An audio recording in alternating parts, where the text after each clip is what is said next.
I still remember the way her voice cracked when she said it, like the sound of something precious snapping clean in half. "We're going tomorrow, Mom.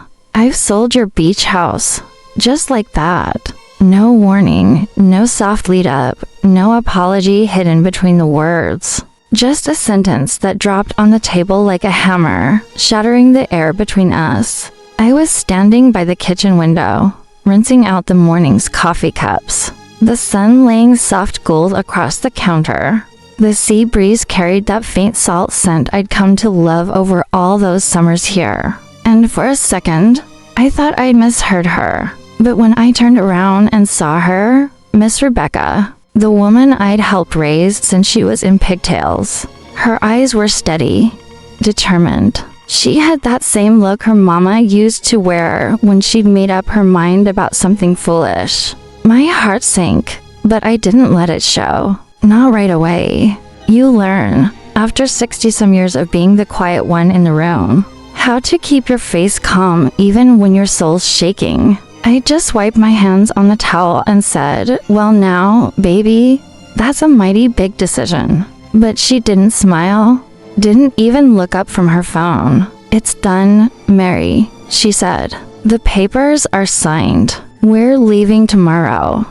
That word we hung in the air longer than it should have. I wanted to ask who she meant by we, but the words stuck somewhere between my throat and my heart. Because deep down, I already knew. There'd been signs, whispers from the neighbors, late-night phone calls she'd hush when I walked by, a new voice in the house that didn't belong here. I looked past her shoulder through the open kitchen door.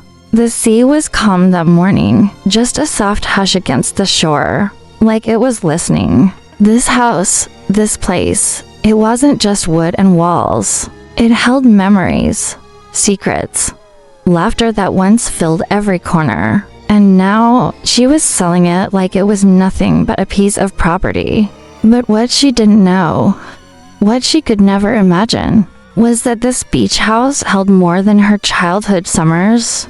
It held a truth she wasn't ready to face. And before the next sunrise, that truth was going to rise with the tide. Now, I first came to that beach house 42 years ago, back when the walls still smelled of fresh paint and young dreams. Mr. and Mrs. Whitmore had just bought it, Rebecca's parents. He was a banker with a silver tongue and an even shinier smile.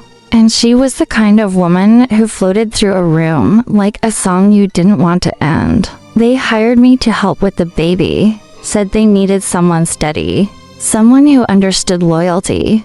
Back then, I didn't have much in this world but my good hands, a clean heart, and the lessons my own mama left me, Mary. She'd say, "You treat every child you care for like they came from your own belly, but never forget, they're not yours to keep." That house became a second home to me. Mornings smelled like cinnamon rolls and salt air. Evenings, we'd sit on the porch, the ocean whispering under the moonlight while I rocked baby Rebecca to sleep. I watched her take her first steps on those creaky floorboards, heard her first lie when she blamed the dog for breaking her mama's vase, and wiped her first heartbreak tears when that boy from town sent another girl flowers. Through every storm, real and otherwise, I stayed. Because that's what you do when people trust you with their hearts. But the Whitmores, they were good at keeping appearances, not so good at keeping promises. There were nights the air went cold even in July. Nights when Mrs. Whitmore's laughter faded into silence while Mr. Whitmore worked late. I never repeated what I saw, never whispered what I knew. I just tucked Rebecca in and prayed she'd grow up softer than her parents. And for a long time, I thought she did. When her mama passed, Rebecca was 24, just married, and glowing with that new wife shine. I remember how she hugged me after the funeral and said, "Mary, you're family now. You'll always have a place here." Those words became my anchor through years that got lonelier than I'd like to admit. Then came the first cracks, small things at first. Calls she wouldn't answer when her husband was around. Trips that lasted longer than planned. A tension you could feel in the air, like thunder waiting for a reason. When her marriage ended, she didn't cry like her mama used to. She just got quiet, cold. She said she was done with depending on people. And even though she kept the beach house, she only came on holidays after that. I stayed, keeping it clean, keeping it alive. I thought maybe the sea could heal her. The way it healed me all those times I came down to the sand just to listen. But by the time she started bringing that new man around, Clint, a slick-talking real estate agent with expensive shoes and eyes that didn't blink enough, I felt something twist in my gut. He smiled too much, the kind of smile that hides things. One night, I overheard them arguing on the porch. Rebecca's voice was shaking. "This place isn't just a house, Clint. My mother's memories are here." And he said, calm as rain, "Memories don't pay property taxes." Babe, I knew then he'd set his sights on that house and on Rebecca's heart, too. But she was too lonely to see it, too proud to listen. For a while, I tried to stay out of it.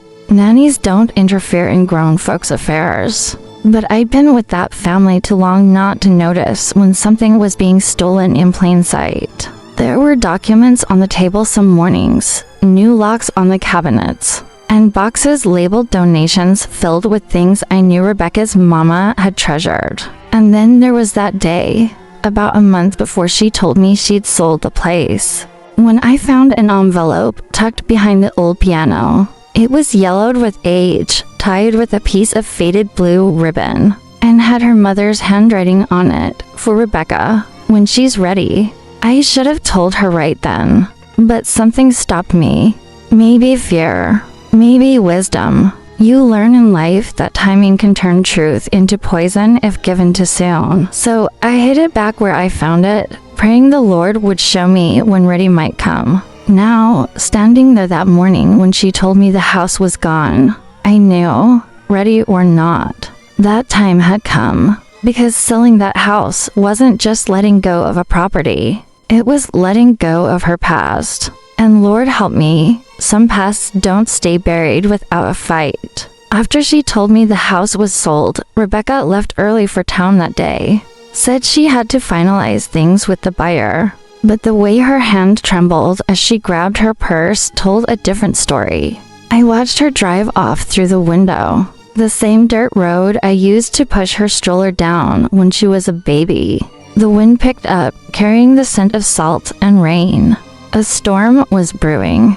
I could feel it in my bones before I even saw the clouds. I spent the morning walking through the house, room to room, like saying goodbye to an old friend. Every corner whispered a memory. Mrs. Whitmore's laughter in the kitchen. Little Rebecca's tiny footprints in the sand just outside the porch steps. Mr. Whitmore's voice echoing from the study late at night. It all felt heavier now, like the walls themselves knew what was coming.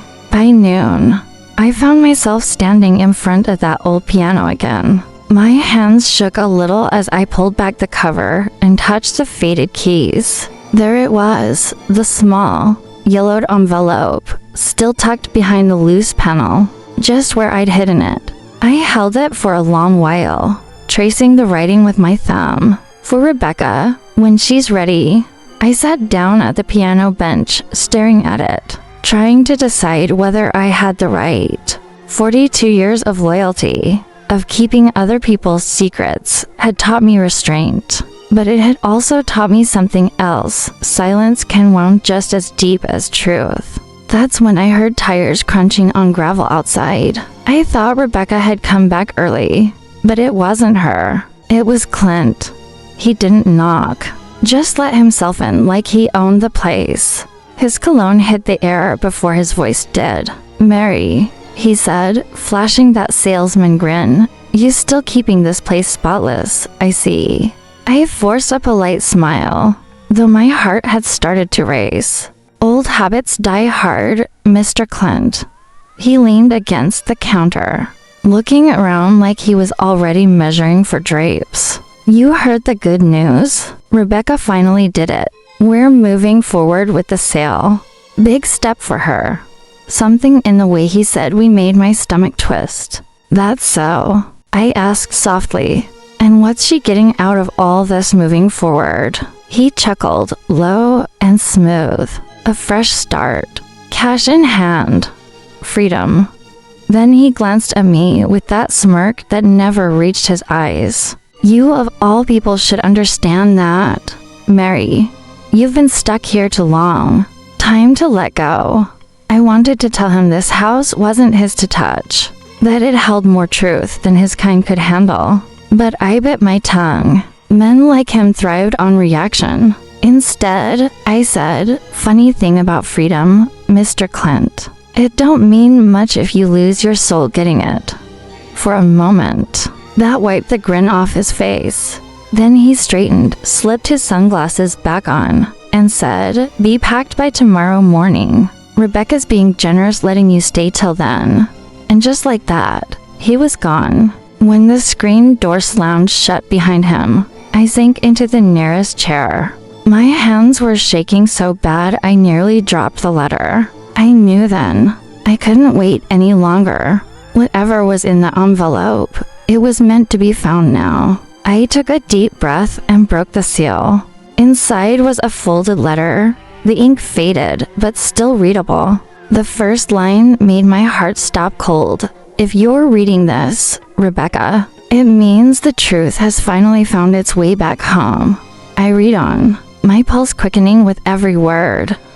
Mrs. Whitmore had written about her husband, about debts, affairs, and property dealings hidden under fake names. But one thing stood out like lightning in a dark sky. The house had never been fully his to sell. It had been bought in her name, her mother's name, and passed down to Rebecca through a trust. The final paragraph was what undid me. Your father planned to sell this house to cover his mistakes. I stopped him. But if anyone ever tries again, know that this house is yours, my darling girl. Yours until you're ready to let it go for love, not money. I covered my mouth with my hand, tears welling up. All those years, Mrs. Whitmore had kept that secret locked away to protect Rebecca. And now her daughter was about to hand the place over to a man just like her father. I knew what I had to do. When Rebecca came home that evening, the sky had already turned the color of bruised peaches. The storm had arrived, wind whipping through the palms, thunder grumbling over the sea.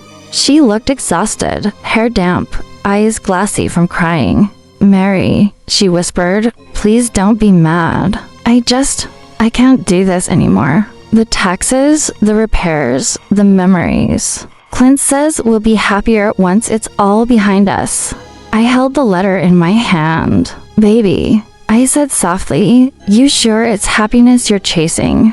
Or just running from the pain? Her lip trembled. You don't understand. I need to start over.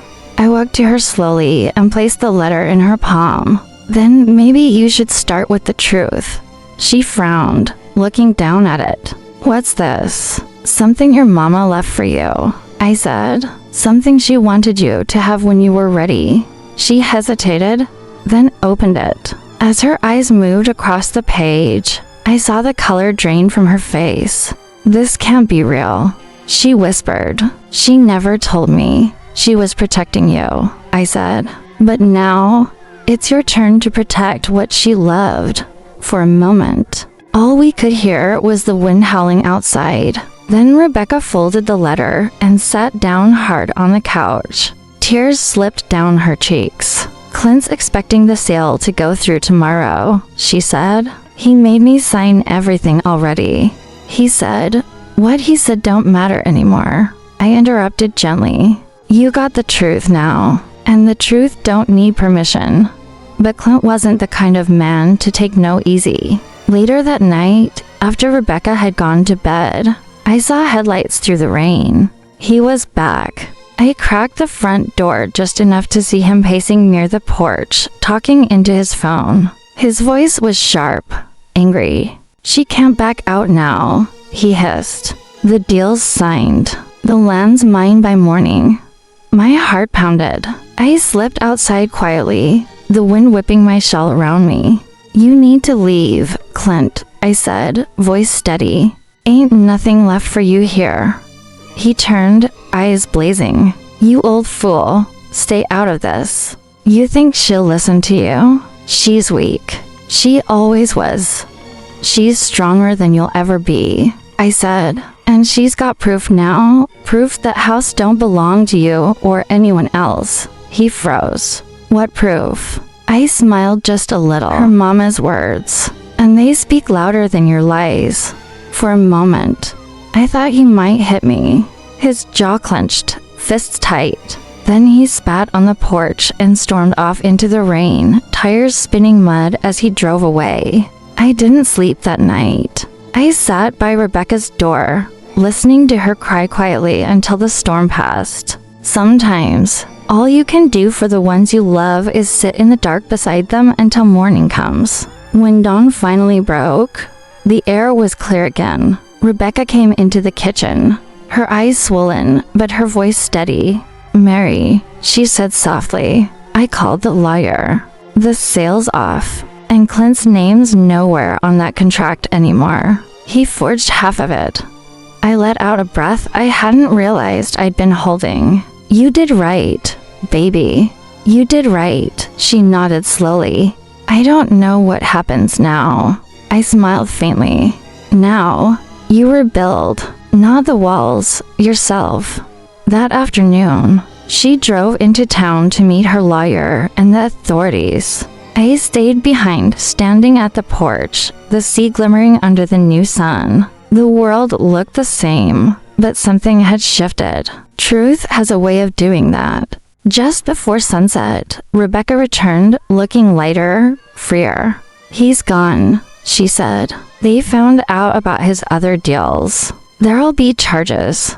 I felt tears sting my eyes. Your mama would be proud. She took my hand then, squeezing it tight. I think I finally understand what she meant, she said softly.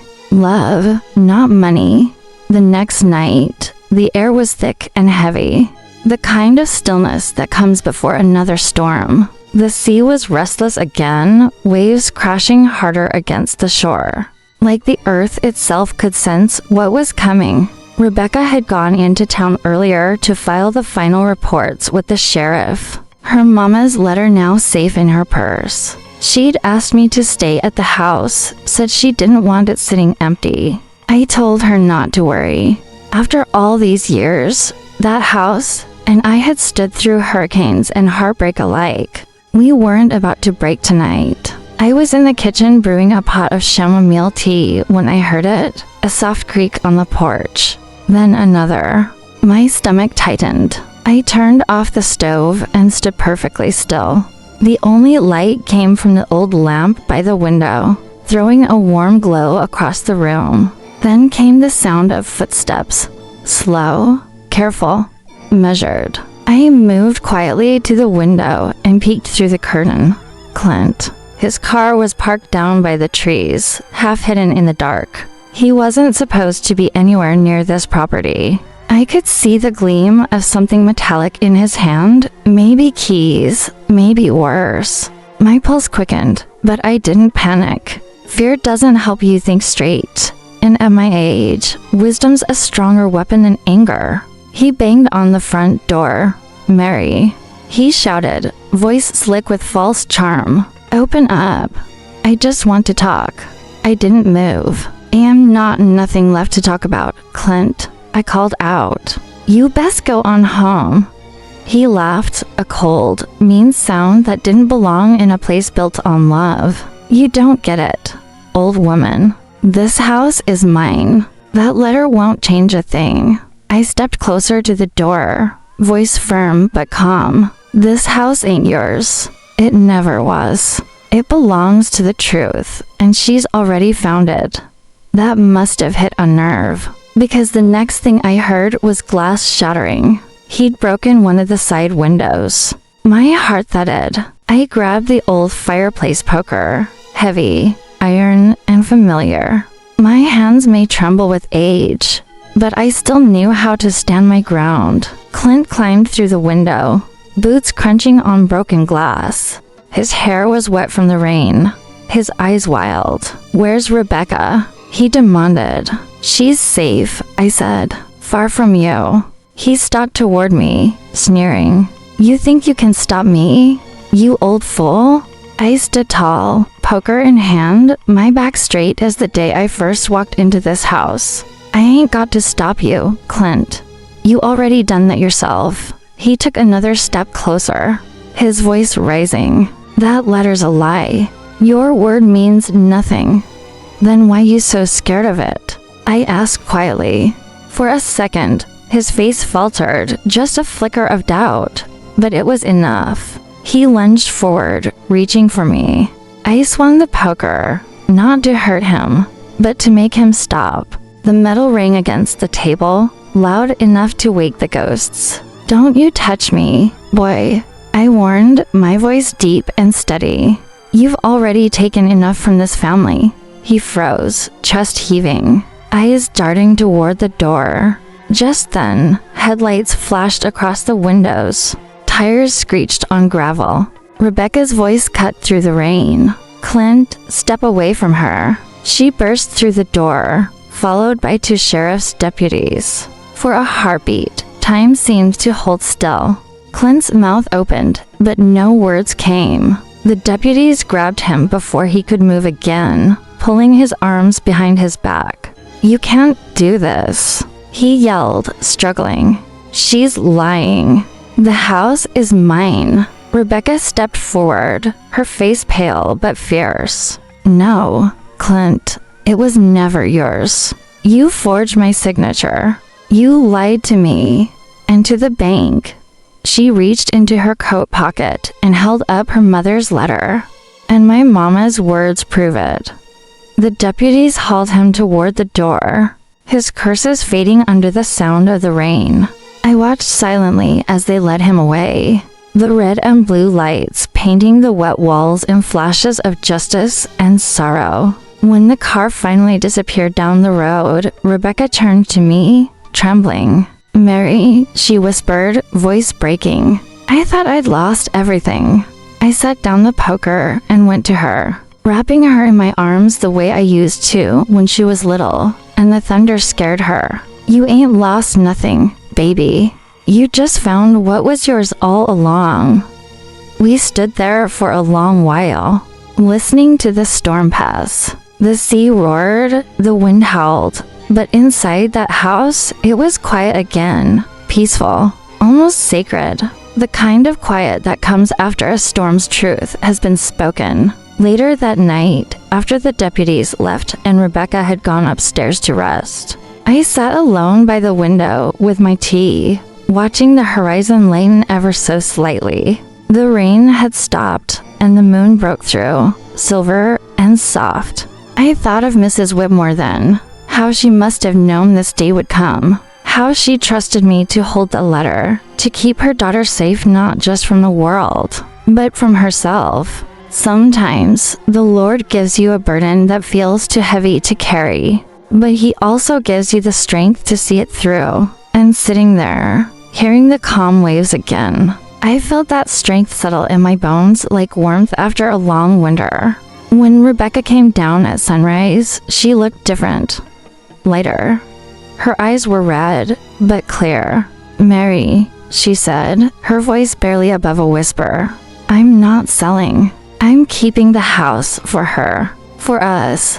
I smiled, my chest aching in the best way. "That's good, baby. That's real good." She took my hand, squeezing it tight. "I don't know what I'd do without you." I looked out at the sun rising over the sea, golden light spilling across the porch where so much had been lost and found again. "You'd be just fine," I said softly. "Your mama raised you stronger than you think." The morning after Clint's arrest, the house felt different, lighter, almost like it could breathe again. Sunlight streamed through the salt-stained windows, and the air smelled like clean rain and peace. For the first time in years, I heard the sound of laughter, not loud or forced, just soft, real laughter. Rebecca was in the kitchen making coffee, humming a tune her mama used to sing. It felt like a kind of homecoming, not the kind marked by balloons or crowds, but by the simple return of peace to a weary heart. She poured 2 cups and handed one to me. "You think Mama knows?" she asked quietly, eyes glistening. I smiled, taking a slow sip. "Oh, she knows, baby. Souls like hers don't rest till their work's done. And I reckon last night, she finally got to rest."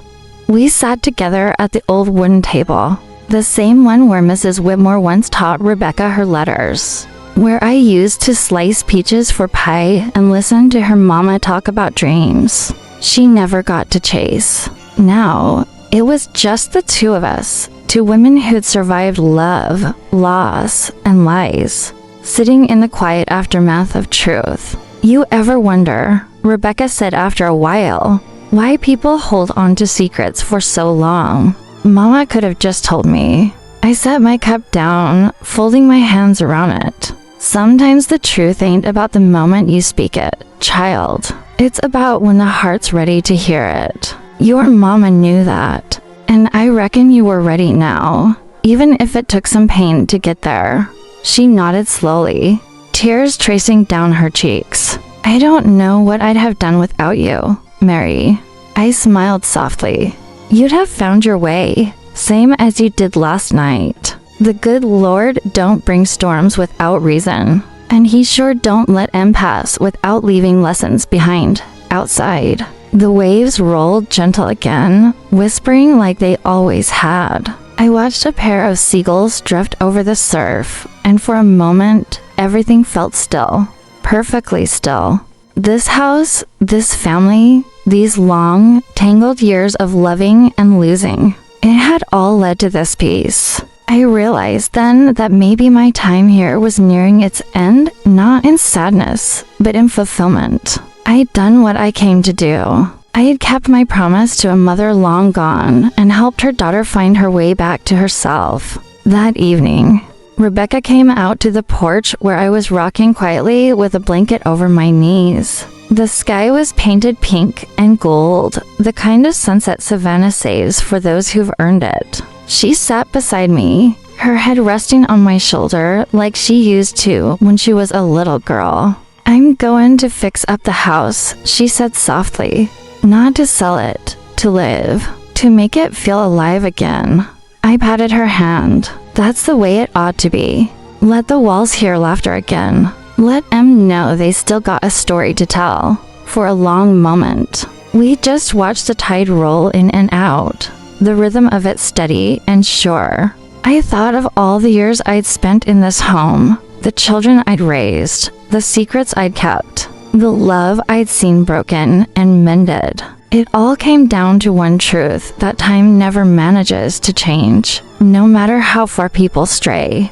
Love and truth have a way of bringing them back. As the sun dipped below the water, I whispered, mostly to myself, that day, I learned that sometimes the truth may hurt, but it's the only thing that sets you free. Rebecca squeezed my hand and smiled through her tears. "You always did know what to say, Mary." I chuckled softly. "I just say what the Lord puts in my heart, baby. That's all any of us can do." And as the first stars blinked awake over the sea, I felt a quiet gratitude settle deep inside me, not just for surviving, but for being trusted with a truth worth telling. Because that's the thing about stories. They don't really end. They just find new hearts to live in. So if my story touched your heart, my dear, don't forget to like, share, and subscribe. Because sometimes the truth deserves to be heard.